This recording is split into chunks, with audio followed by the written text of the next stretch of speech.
So it's the first time doing it. It's the first time, yeah. Do you have a strategy? No, it's total freestyle, Just gonna wing it, right? Just Yeah. wing it. Let's do it. Let's wing it. Okay, guys, welcome to Canary Ride podcast. It's actually the first ever. This was a bit of, like a freestyle because I bought some stuff today. But I'm here with Lorry from Outback Motortek, which is probably know this company because they produce quite sweet products for the adventure bikes, right? I hope so. And Lorry was in Gran Canaria for a couple of days with his dad riding Desert X, which is right here now behind me, and the CB500X, right? So tell me just, what do you think, like, how was your experience actually to come Canary Islands, or, I had some expectations, but it's actually surpassed my expectations. Just because it's such a small, tiny island. It is a small island. Yeah. You can say that. Just the variety of landscape is insane. Like, Yeah.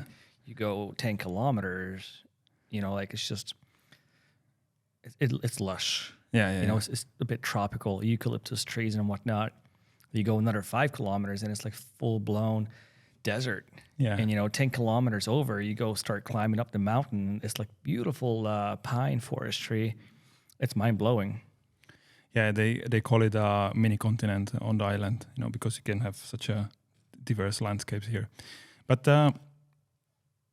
let me go back to your story actually, because just maybe somebody, if you can present yourself to somebody who have no idea what's your company, what do you do, and where you're coming from.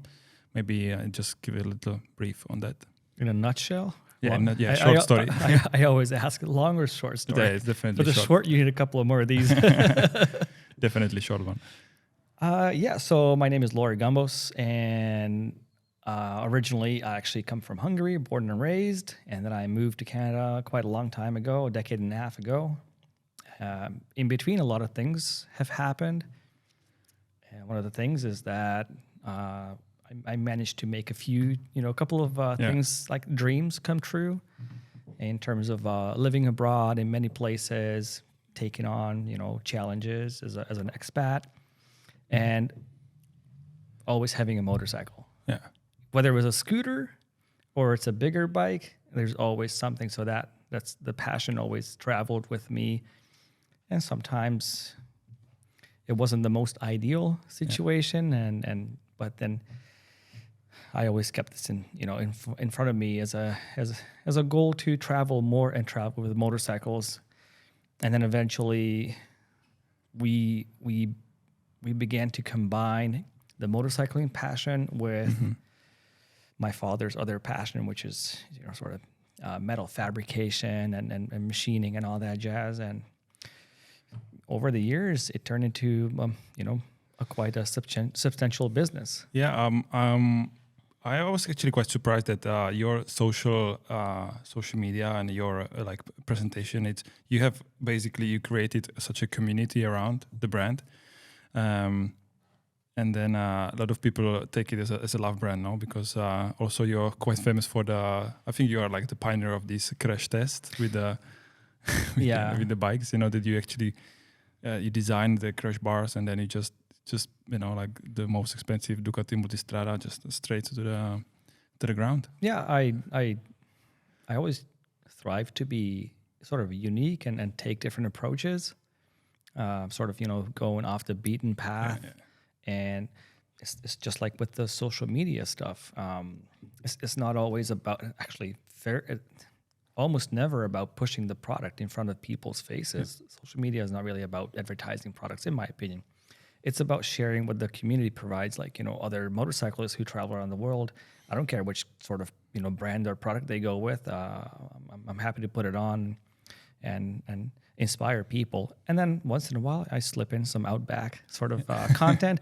But, in the last couple of years, a lot more now, we make our own content. So it's turned into something else. And as for we call them just a drop test, we just do this because you got to be different. Yeah. Like so many companies make crash bars. You know, what's your story? How will you be different? And for me, it's like it has to function. We don't want to sell it if it doesn't function. So I wanted to stand out in the crowd, and I started just dropping bikes, and we'll see what happens. I just couldn't sleep well, not knowing how they would perform. I didn't want to wake up to like some sort of nasty email and seeing somebody's motorcycle being damaged by the product that's supposed to protect it. Yeah. So I started doing drop test videos and drop test, and it helped us improve the design. Do you position? Well, that's my feeling that the position of your product it's to be like the strongest on the market. Is it correct, or would you, because it's proper crash bars, Well, there are many good brands out there. Yeah. I hope that we are one of the brands that's regarded as, they make the best crash bars. I don't think it's the best. I hope it's one of the best, at least. We really just do the test to give us feedback before we release the product to the public. There's no sort of motivation that we should be the best, because I think it's subjective. So it's not our goal. Our goal is to have reliable, functional products. Yeah. And it's functionality over design. Design's important, but for us primarily, the functionality is the primary purpose and the focus. Yeah. Well, there was a short introduction to your brand. We have it actually on a couple of bikes, on Desert X, CB500X, that you took it as well for the trip from Honda, and because we got some naked bikes and this stuff, you don't have it. Your main focus is for the adventure motorcycles, right? Adventure, dual sport, yeah. Some of these smaller bikes as well. Let's go back to the trip to Canary Islands. Mm-hmm. What is the story behind? How did you decided like, hey, wow, I would like to go, to these islands, because we still trying to market these islands as a unique paradise for motorcycle riding, because eventually, when in Europe it's winter, here it's still you can ride the bike all year round. So what is the story behind your presentation? Yeah. Your social media, your website, everything is so well presented. I'm not even kidding. Yeah. It's true. It's not paid, okay? No, it's not. It's true. You kind of, I had always known about the island, not always, in quotation mark, but because of the stuff that you post, everything is so high quality. It's inviting. Yeah. I got to go there because, for example, the photos that you post, they're always so high quality. Mm-hmm. And then the videos, and they're just really good stories. And so we wanted to come to a place with my dad. Yeah. Where we don't have to go too far to connect, cities and places. He's 65, so I don't want to push him too hard. So we wanted to make sure that we have, some time to sit back and relax, and also some time to ride. And then you're always sort of close to civilization. Yeah. So that's very important. I didn't want to take him to Mongolia. Yeah, he would have suffered. So the thing is that the islands are so compact. You have so many diverse landscapes. So many corners. It's the riding is great. So I think that's it's one of the good points. To come here to explore the islands. What do you think? I like that. They say all roads lead to Rome, and here to the center of the island. To take it out. No matter what, so yeah. It was sort of like, a place where you don't really have to think. You don't have to plan too much. It really is just a laid back experience. Yeah. It doesn't matter where you go. There's a town or a village, and there's always a hotel or a gas station or restaurants, and it's just beautiful views. You told me when you come back, you told me that you took it quite easy going, that you had time to swim in the ocean. Yeah, very easy. Yeah. There's no good food. No rush. Oh yeah, very good food, and always something to look at. And really the variety of landscapes, it just really blew us away. It was shocking. I've been to a lot of places, fortunately, and I think what you have here is just compressed into it. Half the world is compressed into it. It's kind of wild. Yeah, we have we had the clients that they told us that they travel a lot, but they never see some, so much things in one such a small place. And I have to really say that the climate, they said it's one of the best in the world, and then because there is no like a big storms or it's all basically safe. And you can and I'm coming from Czech Republic, so we can't really ride during the winter, and this is a great spot to come and ride here. But I also ask you if you would like to do if you go to Tenerife, and then you said that you would rather have a like chill one island experience, right? Also important that you said that you didn't have you book one hotel and then you just was it easy experience to book something on the road? Yeah, we totally winged it. Yeah. No plans except for what you sort of marked on the map. Yeah. Some of the areas and some of the places to go to and some of the places to avoid, per se, in quotation mark. Like the South. South, I think it took us like an hour to find a quiet hotel, which was surprising. Everything else around it was sort of, mainstream, busy, very touristy. Some looked like a Disneyland copy, but it was not too hard. And I think it's part of the adventure. Yeah. But I think the South is still very much worth exploring. Yeah. Did you visit the dunes? Yes. Yeah, it's shocking. Shocking, eh? Suddenly you're on Sahara. Yeah, it was my dad's first time, walking among the dunes, and we took a lot of photos. That was very beautiful because the sun was out, and then the clouds came, and the sun popped out again. It was very fascinating, and it was, the wind was blowing too. I was like, oh, look at that. We're doing like Dakar stuff here. Of course, we're walking, but can you imagine those riders? So, yeah, the dunes were amazing. It's just it was hard to find because it's blocked by big hotels. Yeah, that's true. But it was so worth it. Tell me about was it something surprising for you or in that whole experience?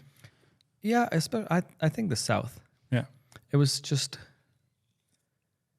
I would say it was a bit of a mix between Baja, Arizona, true full-blown desert with those wide open canyons. Yeah. And then riding on the ridge, and then you look down, it's like down in the valley, there's like an oasis. Yeah. It's totally wild, and then all sorts of cacti.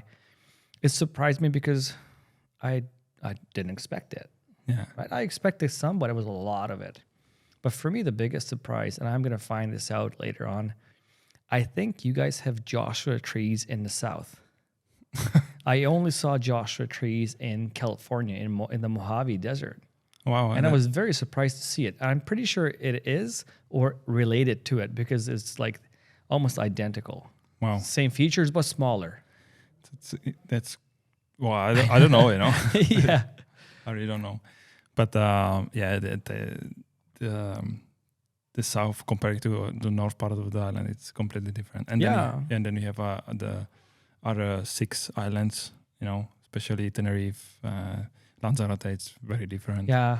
And so much things to explore. We just wanted to focus on one island and explore that properly. I still don't think that we explored it properly. It's like 4 days of sort of riding and chilling. It's not enough, but I think we covered quite a bit. But I'm 100% sure there's a lot more surprises out there that we just didn't see or we went past and didn't know about it. And also, it's fairly cheap, I would say. Like the fuel, really, it's. I mean, not comparing to US, but in Europe, it's quite cheap. And hotels and food, I think, everything was reasonable. Yeah, reasonable. Very. It's cool. Let's go back to your brand and your products. Can you share something behind the scenes or something interesting for the future? What do you plan? What the community can look forward?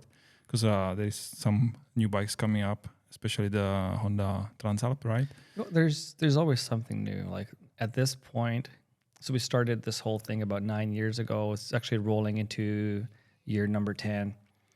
And fortunately, we're doing pretty well. thing, thankfully. And now we have a lot of returning customers, and now they want products.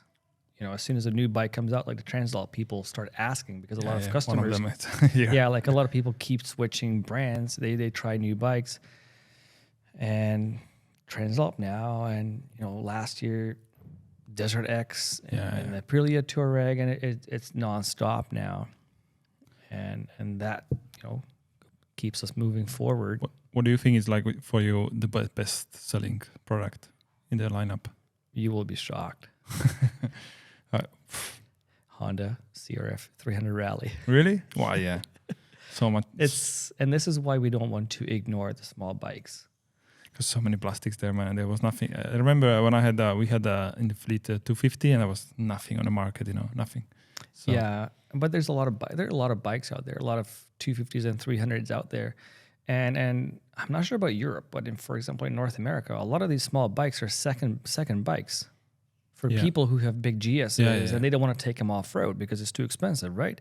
So they have these small bikes. They can trash them. If something happens, they leave it in a bush.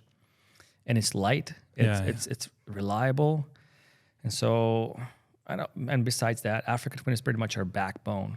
The Africa Twin 1000 is when we started, kind of being noticeable, and it stayed with us. I think that's overall the biggest customer base for us. 1000 and the 1100 Africa Twin, very, very strong. Is it the States are the main? If you look at the market as a country, yes, because it's a massive population, right? Because it's 350 million people or something like that. So in terms of that, it's... But still, you based in Canada.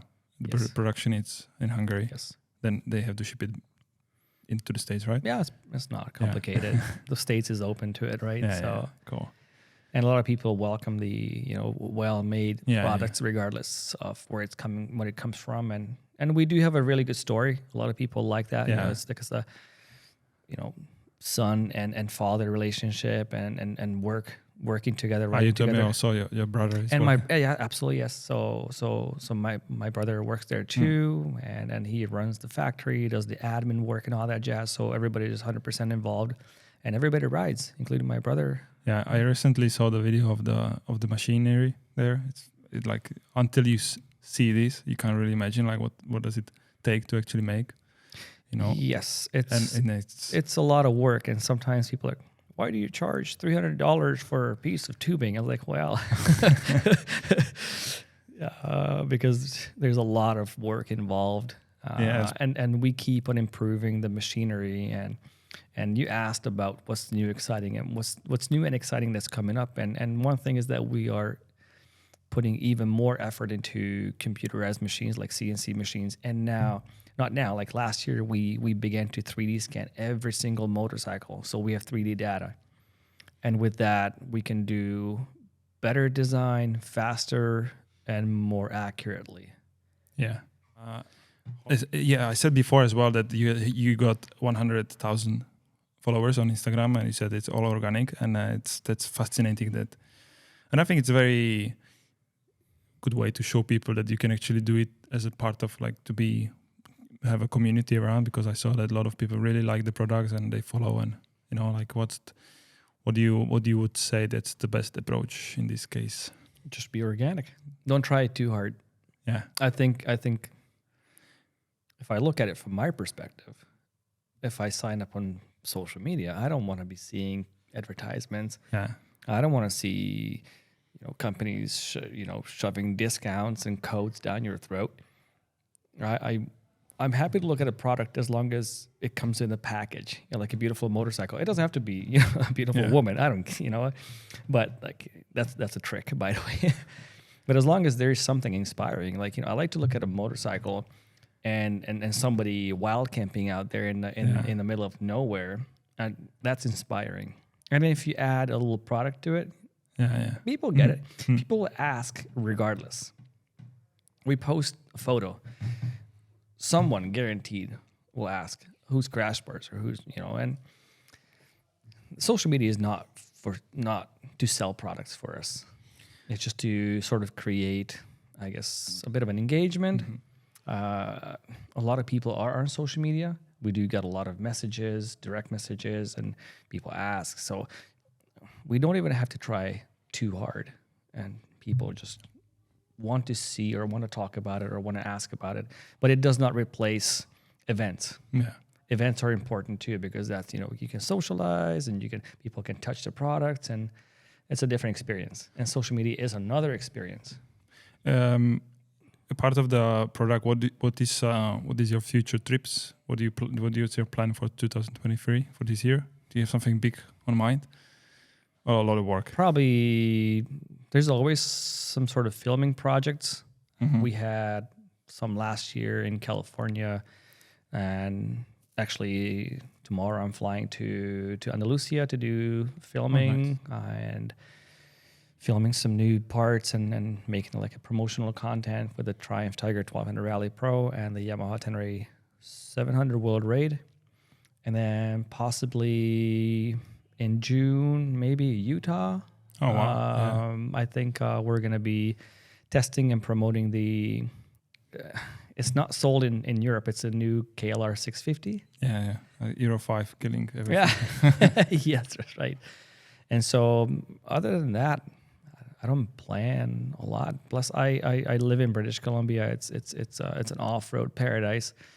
During the season, I don't like to go too far because we have a very, very cool place. You have a cool place here. Now we have something a bit more extreme, but it's a lot of off-roading, a lot of remote areas. It's a different experience. Nice. Well, it's good. What do you take? What do you take from this trip? Is it something that you will remember here, or are you gonna come back? Maybe Tenerife. I would love to. Yeah. Well, great. I would love to. I think there's a lot to take away from here and from this trip. It was a very pleasant experience overall, and it's just, I would say there were some surprises.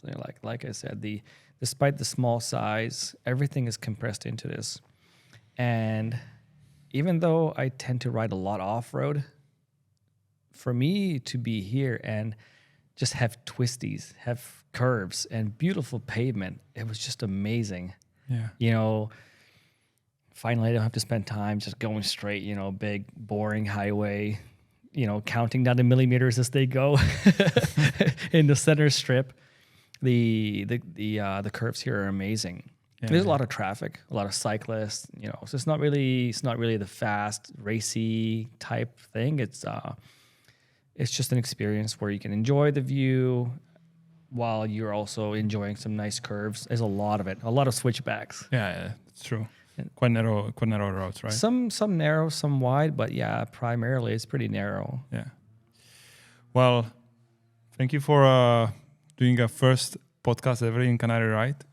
we have a lot of stuff to improve, but I think this is gonna be hopefully we can do something next time in Tenerife if you guys you're coming back. Thank you for taking time to do this first podcast ever for Canary Ride. Hopefully we can see each other next time in Tenerife. We are very looking forward for the new products for our new bikes, especially the Honda Transalp 750, which is coming soon. And well, happy to have been your guinea pig, your test. Yeah. I think it turned out great. You have a great studio set up here. It's not intimidating, and then the fact that you offered me, a small beer. Local small beer. That's right. Yeah, beautiful. Okay, it was my pleasure, and thanks for the invitation as well as sharing your motorcycles. Great. I can only speak highly of the whole experience without sounding cheesy.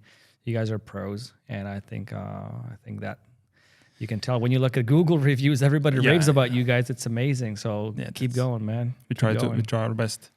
Okay, guys. If you ever think about coming to Canary Islands, let us know. We got plenty bikes to ride. Okay, I see you. Ciao. That was good. Cheers, buddy. You're welcome. Yeah, sorry about the. Yeah, so these. That was a good test run. Yeah. Hey, cheers, buddy. Yeah, cheers. Na zdraví. No, na zdraví.